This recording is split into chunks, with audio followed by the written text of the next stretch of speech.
ऐसी ही पावन कथा भगवान श्री सुखदेव राजा परीक्षित को और सुना रहे। राजन,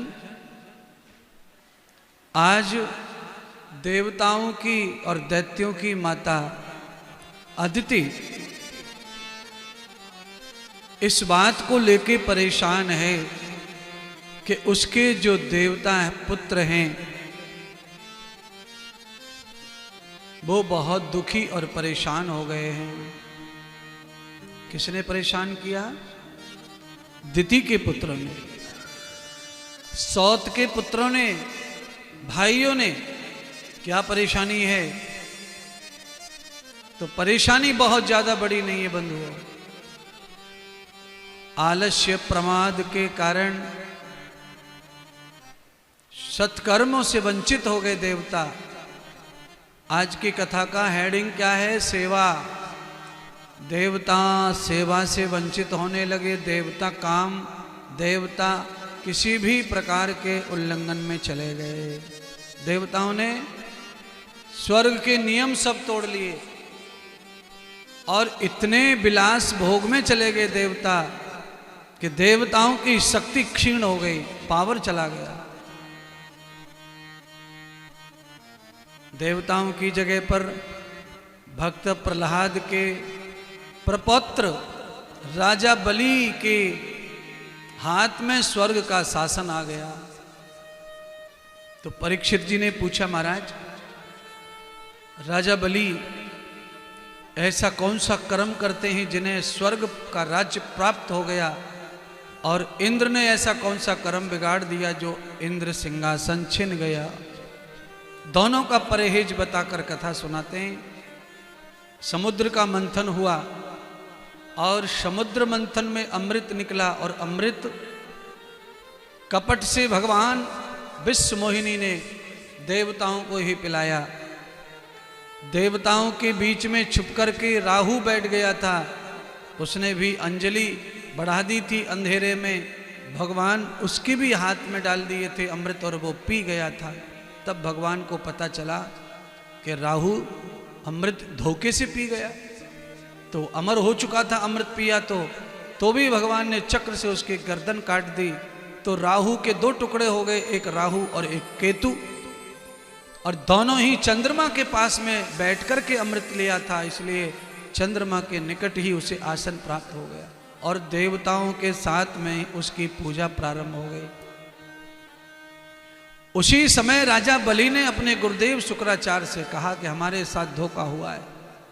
और धोखा क्या है कि समुद्र मंथन में हमारा उपयोग किया गया और समुद्र से निकली खराब चीजें हमें दे दी और अच्छी सब चीजें देवताओं को दे दी, और अमृत भी देवताओं को पिलाया। हमें तो स्वर्ग प्राप्त ही नहीं होगा। तब शुक्राचार्य जी ने कहा कि अमृत पी करके वो देवता अमर हो गए हैं। हे राजा बलि, तुम्हें अगर स्वर्ग चाहिए और तुम भी अमर होना चाहते हो तो तुम उस अमृत को छोड़ दो और तुम अग्नि अमृत यज्ञ अमृत करो, यज्ञ करो। शुक्राचार्य जी के कहने से राजा बलि ने असंख्य यज्ञ किए और उन यज्ञों के फल स्वरूप राजा बलि इंद्र के सिंहासन पर पहुंच गए, और इंद्र ने खाना पीना, सोना, मौज मस्ती करने में टाइम व्यतीत करना सब खत्म हो गया। इंद्र पतित हो गया और देवताओं के आसन पर जाकर दैत्यराज बलि इंद्र गद्दी पर विराजमान हो गए। बंधुओं, भगवत कृपा से, माता पिता की कृपा से किसी को ऐश्वर्य, धन, दौलत सब प्राप्त हो जाए। हो सकता है आगे चल कर के वो न रहे, पर ध्यान करना, सत्कर्मों से जो धन, दौलत, नाम पैदा होता है वो कभी संसार में फिर डूबता नहीं है, मिटता नहीं है, उसको कभी भी दोष नहीं आता है। इसीलिए जिनको भी बड़ा बनना है, राजा महाराजा, वो यज्ञ करने के भाव रखो, बड़े से बड़े यज्ञ करो। यज्ञ करने से आपके पास में चलकर देवताओं की शक्ति स्वयं चली आती है, ऐश्वर्य चला आता है। जिन्होंने भी यज्ञ सेवा की है उनके पास में ऐश्वर्य की कभी कोई कमी नहीं रहती है, बहुत ऐश्वर्य उनके पास रहता है। यज्ञ हमारे जीवन का अंग है। यज्ञो वही विष्णु यज्ञो वही स्वर्ग, यज्ञ विष्णु है, यज्ञ स्वर्ग है। तो ये ज्ञान यज्ञ कथा भागवत चल रहा है, ऐसे ही अग्नि यज्ञ होता है, ऐसे ही अन्नदान यज्ञ कहलाता है, जलदान भी यज्ञ कहलाता है। किसी के भी शरीर में आहुति डालो वही यज्ञ है आपका। कुल मिलाकर सेवा ही है, आपको करनी है।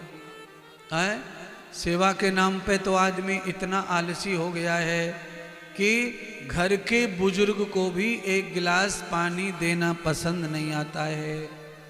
बोलो, इतनी बदकिस्मती सेवा के नाम पर।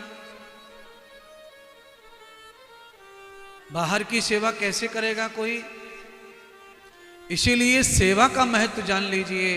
राजा बलि ने यज्ञ प्राप्त कर लिया स्वर्ग को यज्ञ से, और सब देवता धरती पर पतन होकर आए। तो माता अदिति ने अपने पुत्रों के कल्याण हेतु फिर ये व्रत किया, भगवान विष्णु का व्रत किया, एकादशी व्रत, पयोव्रत। उस व्रत को करके भगवान प्रसन्न हुए और अदिति को प्रसन्न होकर वरदान दिए, और वरदान देकर माता अदिति के पुत्रों का कल्याण करने के लिए भगवान ने 7 साल के शरीर जैसा आकार बनाकर वो प्रकट हो गए।